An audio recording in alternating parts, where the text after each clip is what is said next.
Hitman's Bodyguard hits a retro note. AAA rated Bodyguard, Michael Bryce gets a severe dent in his reputation when he loses a high-profile Japanese client to a sniper's bullet. That too through an airplane window just when the pleased client is waving him goodbye. It's also goodbye to his AAA status, but ex-girlfriend and Interpol agent Emilia knows he's still the best. He's still the only one who can safely escort Darius Kincaid, the best assassin in the business, to the Netherlands to depose as a witness against cruel dictator Dukovic. The journey is typical buddy action comedy and pure fun, if only it weren't also familiar. When Bryce and Kincaid, sworn enemies from the same world, are thrown together and they go for each other's jugular, you know they'll soon be thick enough to watch out for each other. That's precisely what Tom O'Connor writes into his screenplay. On the long trip from Manchester to Amsterdam, where the case against Dukovic is being heard at The Hague, there must be pit stops for action and more action. And Dukovic's inexhaustible army of villains is what director Patrick Hughes regularly introduces.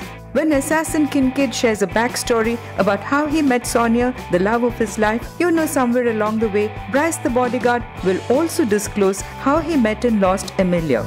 Along with the backstories through their banter, it's also a given that the assassin will nudge his new buddy towards kissing and making up with Emilia. As the prescription goes, mean men who kill go mushy over their women. Action comedy also means super cool nerves and romantic moves while guns are blazing all around the two.